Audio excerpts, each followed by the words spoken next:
Time for your morning news now. The search for a missing submersible is reaching the hours of desperation as air is set to run out this morning.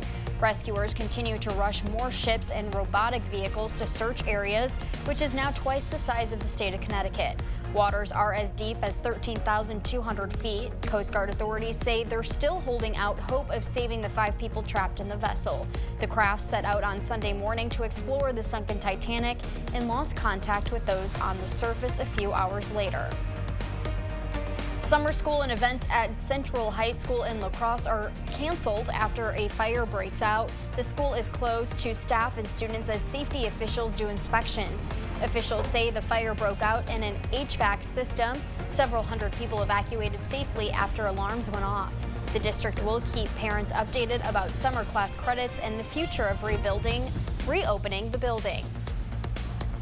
The man accused of shooting and injuring at least 7 people in downtown La Crosse last weekend is waking up behind bars with 27 official felony charges. DeAndrew Grant made an initial appearance in court where a judge charged him with 6 counts of attempted first-degree homicide. Other charges include substantial battery, recklessly endangering safety, and possession of a firearm by a felon. He's due back in court next week.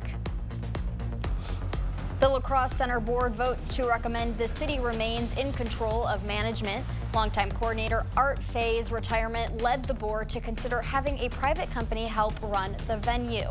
After a study, the board's president says privatization doesn't make sense right now.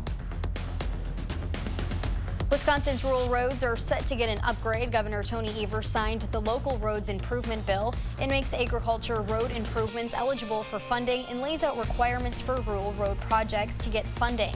The governor called the bill a big win for both sides of the aisle and the people of Wisconsin. A lot of the hard work that's done in this state of Wisconsin is done by local folks.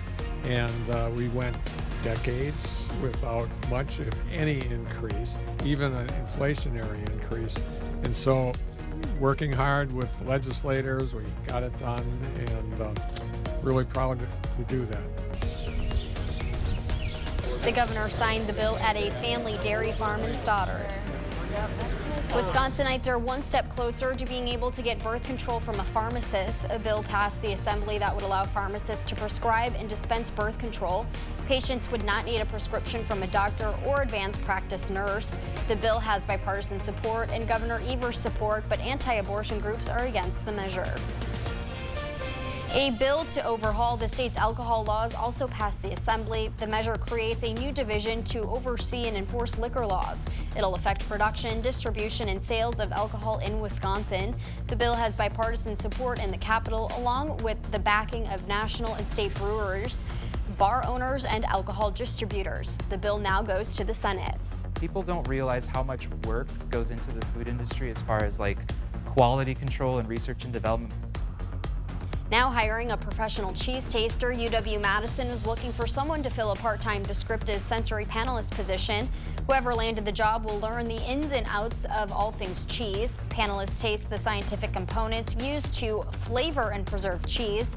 The experts say it's not so easy being cheesy.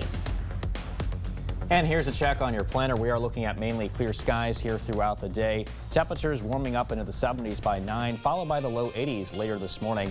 And then we're into the upper 80s and low 90s once again later this afternoon with mainly sunny skies overhead.